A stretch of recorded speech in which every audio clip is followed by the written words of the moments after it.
This is the Phoenix mind, where the fire refines, break the chains and rise to shine. Rise stronger, lead with heart, every end a brand new start. With Lisa Manzo, we transform, we ignite. This is the Phoenix mind.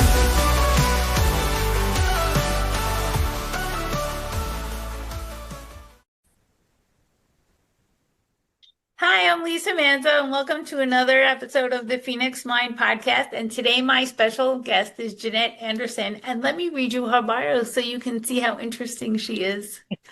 Janette, a Maturepreneur Maverick. I love that. Janette is the bold, brilliant force behind Maturepreneur World, where 55 plus isn't just a finish line, it's a launchpad. She's the business expansionist, the why whisperer, the master at getting to the 4 inches between your ears working so that your business can work.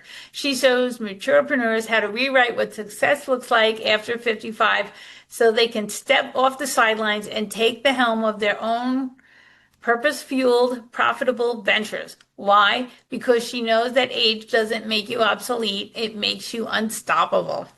Her mission: to make retirement the new dirty word and elevate the undervalued wisdom workforce into the global economic powerhouse it truly is. Welcome, Janette. Thank you. Gee, I get inspired listening to that. Right? I love reading bios because they're so interesting. So tell us why you do what you do. Give us a little background. Well, I forgot to ask you if it was okay if I swear. Yeah, go right ahead. Okay. I do this because I got really pissed off one time. So I've been helping entrepreneurs grow their business for the better part of 40 plus years. And there's a really specific reason for that. I'll tell you about something from my childhood about how I got here. But not too long ago, so 2020, I was on a cruise, the Marketer's Cruise, and big networking, 450 business owners from around the world who are marketers and stuff on this cruise together. And someone asked me, "What do you do?" And I'm mid-sentence answering him, and he turns and starts talking to someone else. Rude, right? So I politely excuse myself because I'm Canadian, go to the next group and ask, and the same thing happens. "What do you do?" He turns and starts talking to someone else. So I do what a lot of women do. I think, oh, well, it must be me.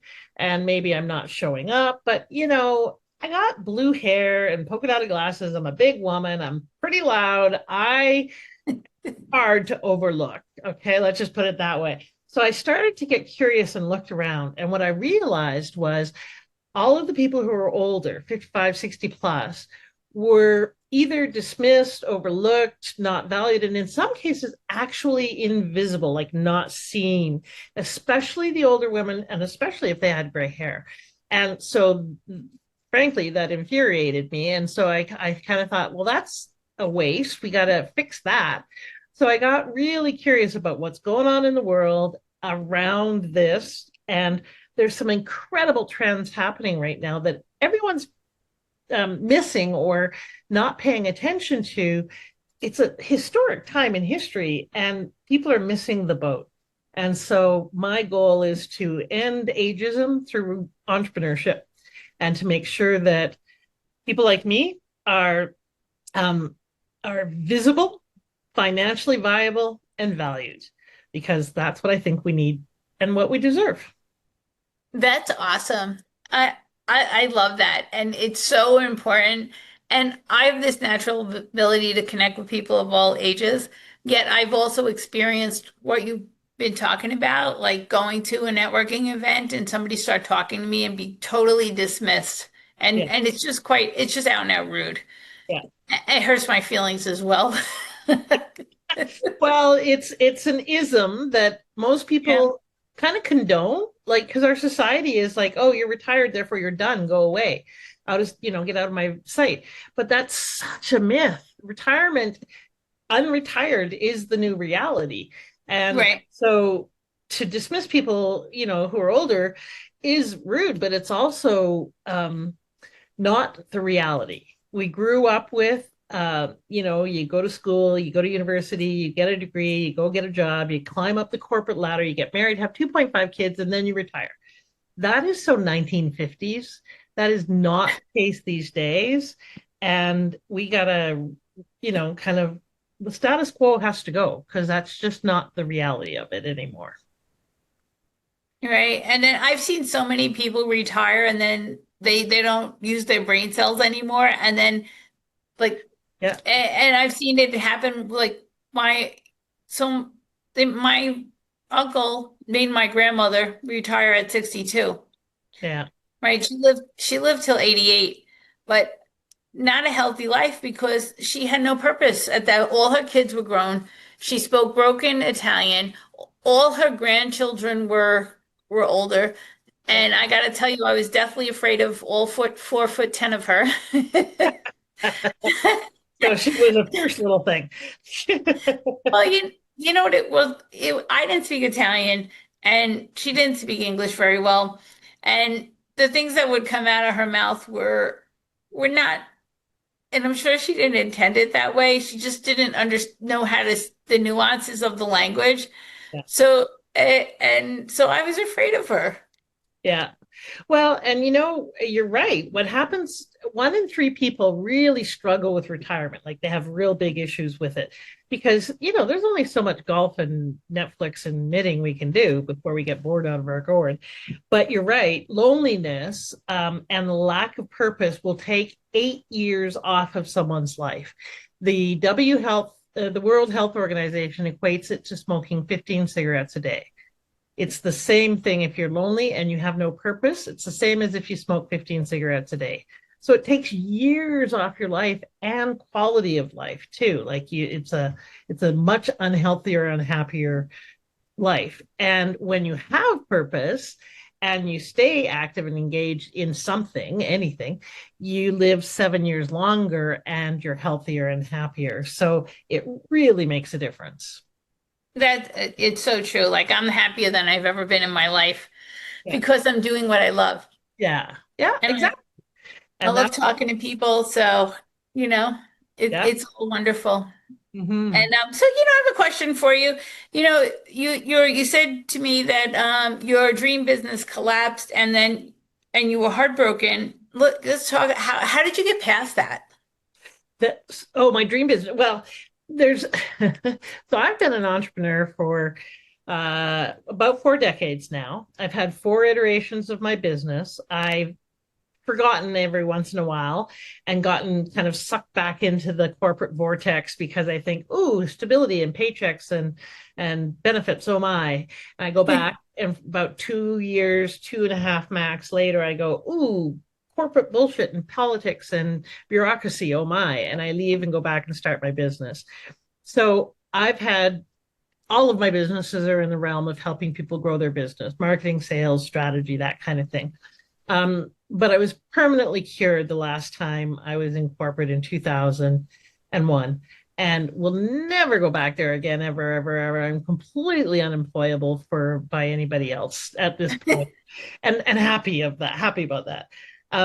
But I have had a lot of different setbacks in business at various times. I've had, and a lot of corporate situations where I was really betrayed. That last job in 2001, I sold the biggest deal in that company's history, $1.2 million for phase one and $1.4 million for phase two. Biggest deal by a long shot. Most of them were $100,000 kind of thing. Uh-huh. They fired me rather than pay me the commission because it was 10% commission. They were having a rough quarter and their numbers weren't going to look good. So they fired me.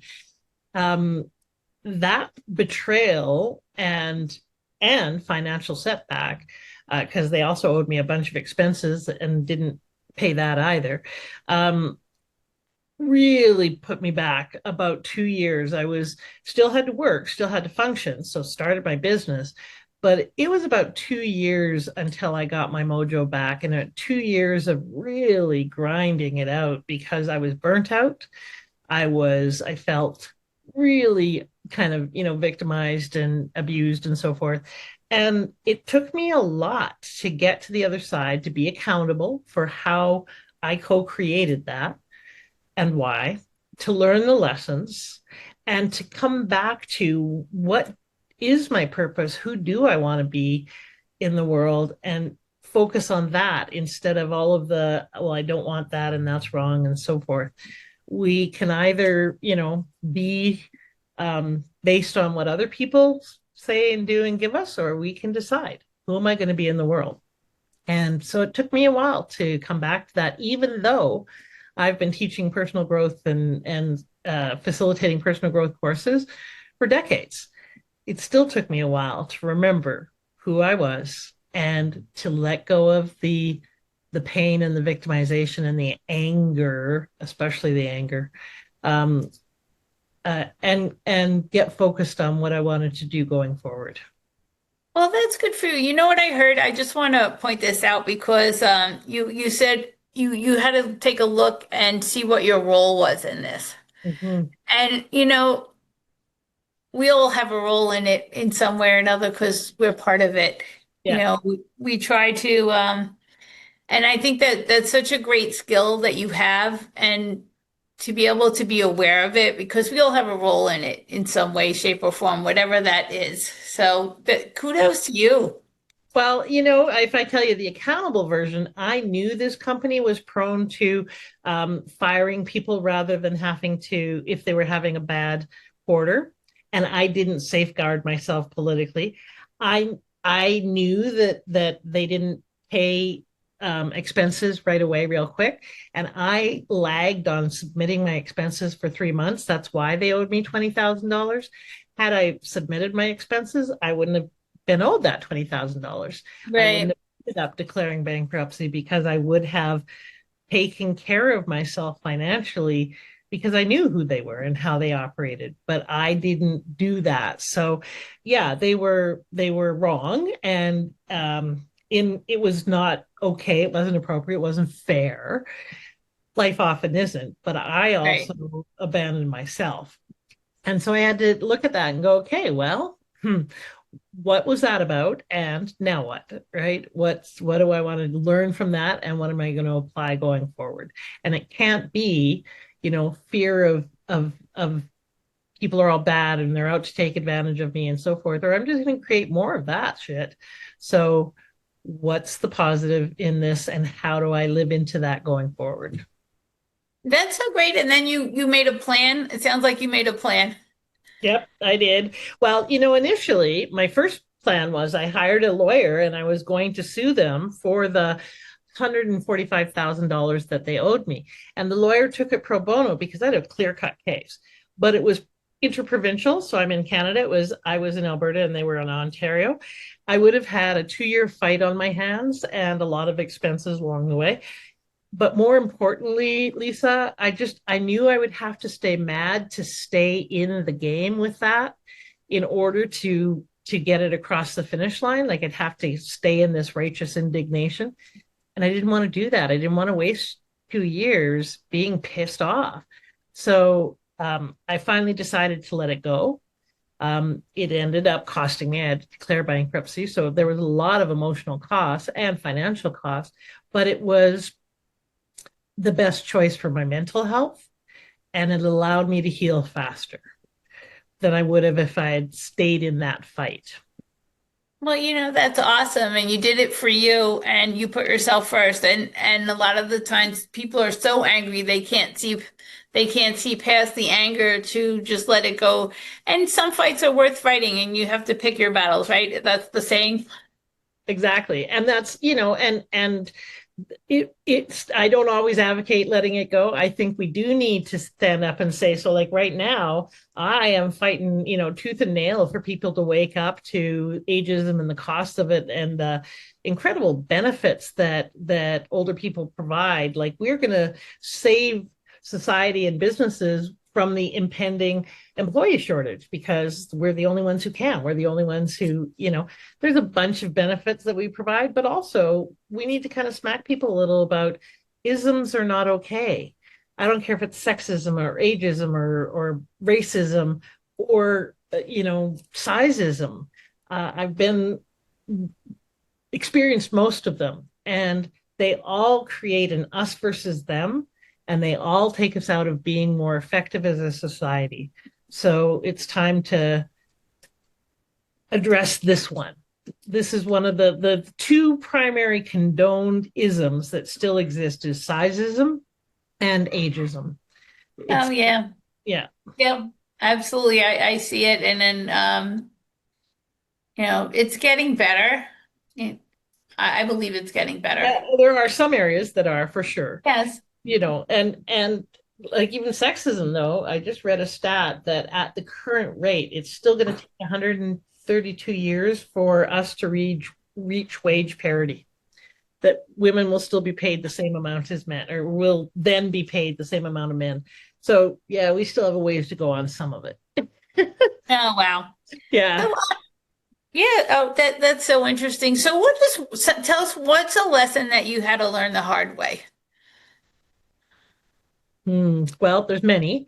I'm going to tell you a little story about, because you asked me at the beginning what motivated me, and I want to give you a bit of a backstory on my consistent why. When I was 5, I grew up really poor with lots of violence and addictions and issues. My mom was married 5 times before I was 8, Oh, and wow. lots of moving and violence and so forth.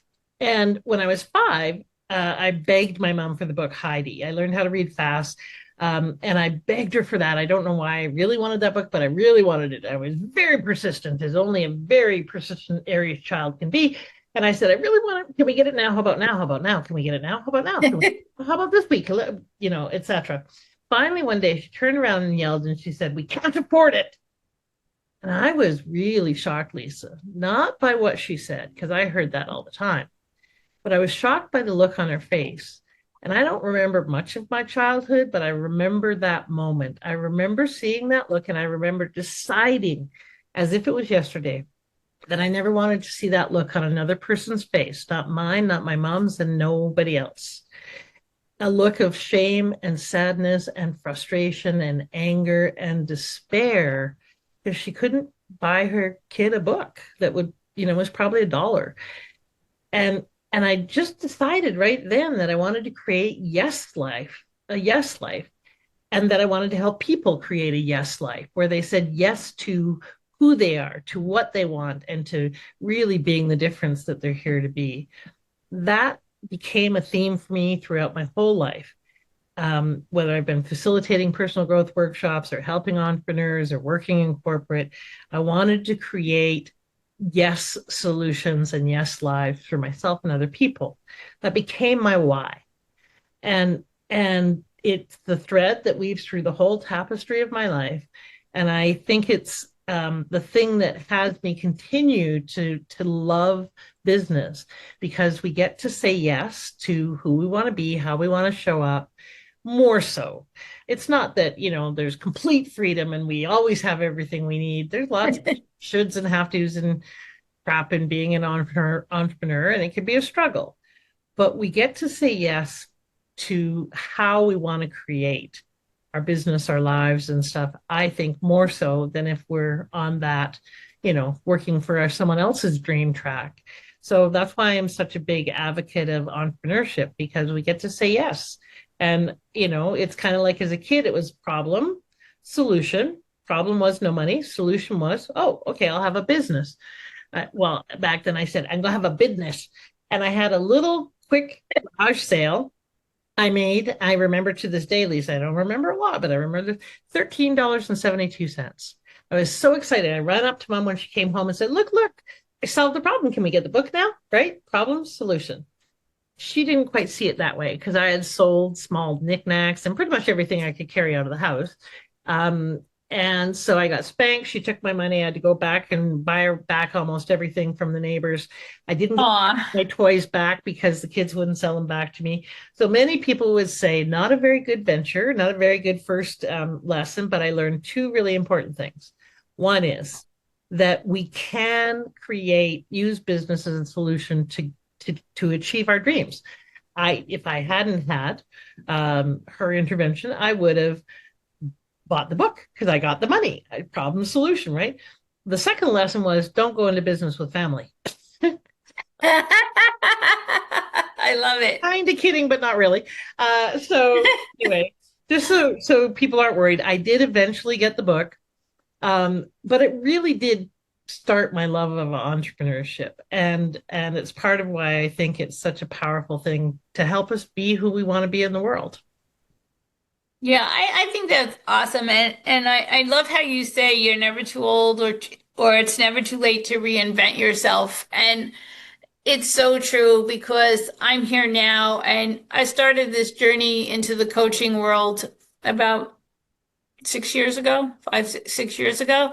Hmm? And it's my joy. It brings me such joy. And I still have a job.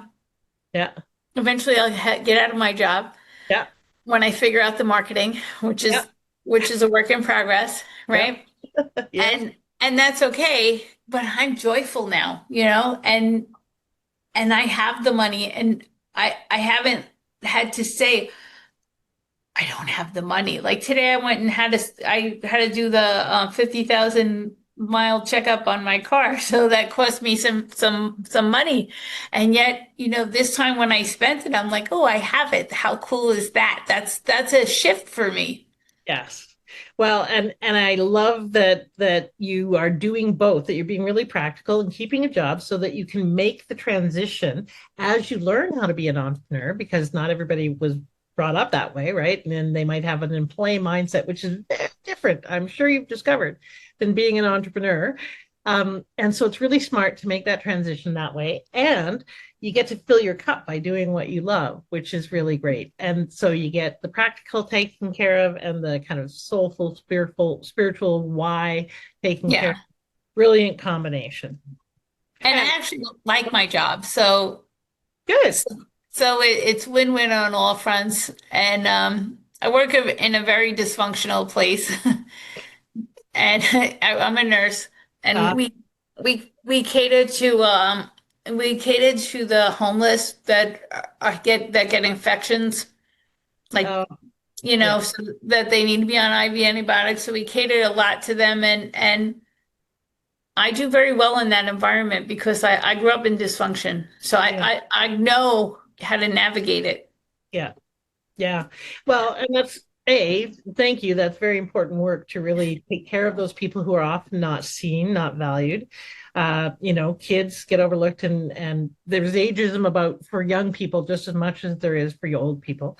And and I worked a lot with the homeless population for 15 years too. And it's often, again, one that's got a lot of stigma and a lot of um, people don't really get it. And so they have lots of judgments and so forth. So it's really good that they've got someone who's loving and willing to do that work to support them.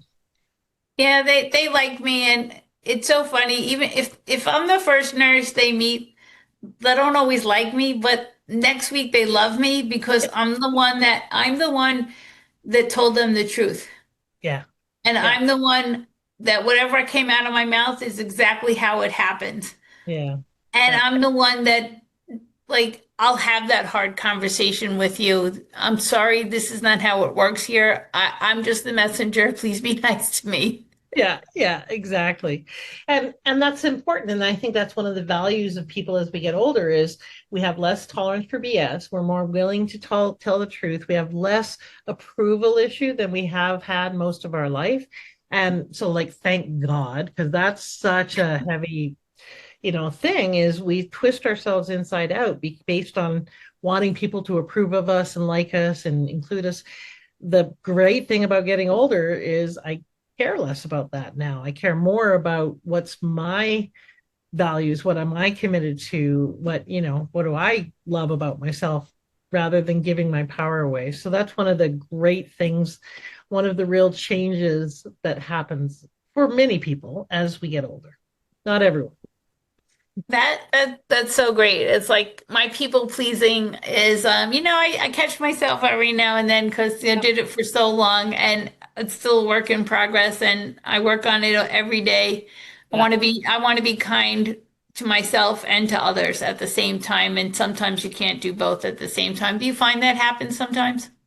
Well, I think kind and being people pleasing are two different things because I think we can sometimes be really loving and be fierce, be really kind and still have good boundaries. And in fact, I think when we go into the enabling, when we sacrifice ourselves, we're not really being kind because we're putting in the other person in the position of being a taker. And that's not kind. That's mean. Right. So having boundaries can be a real gift. And you can still be loving and kind and strong and say no and say, and or say yes, but do it without abandoning ourselves. I think anytime we abandon ourselves, we're not really doing anyone else a favor because it's not coming from a free, clear place, whether it's a yes or no. Okay. Yeah, that's good. I have two more questions for Sure. you, Janette. Yep. So how can people get in touch with you when they want to learn more from you or they want to learn about you? Okay, so you can find me on LinkedIn. You can search on Janette Anderson or just find the Maturepreneur stuff. You can go to www.maturepreneur.world, and it's mature like as in older, mature, and preneur as in half of the word entrepreneur. .world, because we're creating a whole new world. So you can go there, or you can email me at Janette@bodacity.ca. So BODACITY.ca. I also have a Facebook community called the Maturepreneur World. So if you're 55 plus and hashtag not done by a long shot, come join us. We have fun. We have lots of resources. We have lots of inspiration. So come join the Maturepreneur World. Lastly, you can listen to the Maturepreneur podcast on all platforms, which is for those who are too inspired to retire. Awesome. And thank you. And so last question. So when somebody's struggling, what's one piece of advice you could give them to help them like to get past it or get over something you've done, something you want to repeat that you've already said or something new? Oh, there's so many things. But you know what? I think the thing that I want to say most is, and this really does tie into my purpose in the world, is that I want you to get that you matter. Not someday when you've learned this or got that credential or that certification, not because of your roles, not because of what you do, but you matter.